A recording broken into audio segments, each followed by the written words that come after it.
بسم الله الرحمن الرحیم. السلام علیکم قدرمنو دوستانو، امید دی چې ټول به روغ جوړ یاستئ. دوستانو، په دې ویډیو کې تاسو سره د کبرجن انسان نښې نښانې او د عادتونو په اړه معلومات شریکوم. په دې هیله چې دا ویډیو تر پایه وګورئ، تاسو ته ډیر مهم معلومات لرو. که څه هم د کبر یا لویۍ نښې او قسمونه په خلکو کې دومره ډیر دي چې شمیرل یې ګران دي. بله دا چې دغه نښې په هر چا کې د خوی، وخت او چاپیریال له پلوه مختلفې وي، خو موږ یې د مثال په توګه یو څو هغه راخلو چې په هغو کې نږدې ټول کبرجن انسانان یو شان دي. اول، کبرجن انسان په ځمکه باندې په ناز او نخرو روان وي. دویم، تندی تل ګونجې ګونجې نیولی وي. دریم، له چا سره د غږېدو په مهال د سر په اشارو خبرې کوي.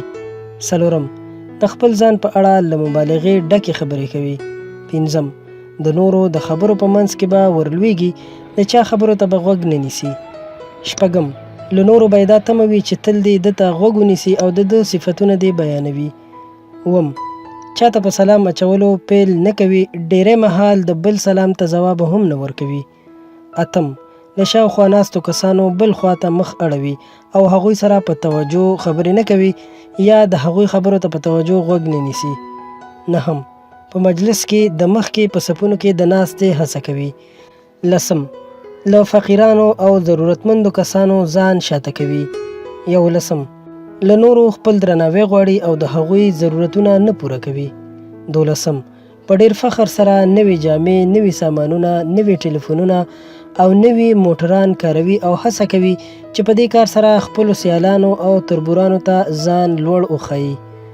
دیارلسم، کبرجن انسان تل دا ګمان کوي چې دی په خدای جل جلاله ګران دی او مینه ورسره کوي، ځکه نو ځان تر نورو لوړ او ښه ګڼي. څوارلسم، خپله خبره ډیره معقوله او قاطع ورته ښکاري او چې بل څوک د ده په خبره کې رایه ورکوي هغه سپکوي او اختلاف او مشاجره ورسره کوي. پنځلسم، له خلکو سره د خبرو په مهال په بازاري لهجه خبرې کوي او خبرې او چلن یې په متقابل احترام نه بلکې د متقابل لوري په سپکه ولاړ وي. شپاړسم، کبرجن انسان به تل تر ځان لوړو کسانو ته چاپلوسي کوي او تر ځان له ټیټو خلکو به د چاپلوسۍ غوښتنه کوي. اوولسم، کبرجن انسان به هیڅکله هم دا ونه وایي چې ده ته دغه شتمني خدای تعالی جل جلاله ورکړې ده او دا چې الله جل جلاله ورڅخه اخیستلی هم شي، بلکې دی به تل دا ګمان کوي او وایي به چې دا خو ما د خپل عقل او مټو په زور ګټلې ده. اتلسم، کبرجن سړی به د تکبر له امله تل د ما او زه کلمه کاروي. ما ورته داسې وویل، ما دا وکړل، ما هغه وکړل، ته ما نه پیژنې، ته له ما نه یې خبر، زه به داسې وکړم، زه به هغسې وکړم، تا لا زه نه یم پیژندلی، زه اوس درته ښیم چې زه څوک یم او داسې نور متکبرانه کلمات کاروي.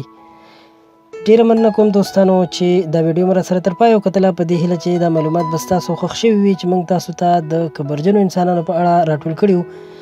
که ویډیو مو خوښه شوې وي، مهرباني وکړئ ضروري درسره لایک کړئ او له نورو ښایسته او په زړه پورې ویډیوګانو لپاره درسره هم زموږ چینل سبسکرایب کړئ.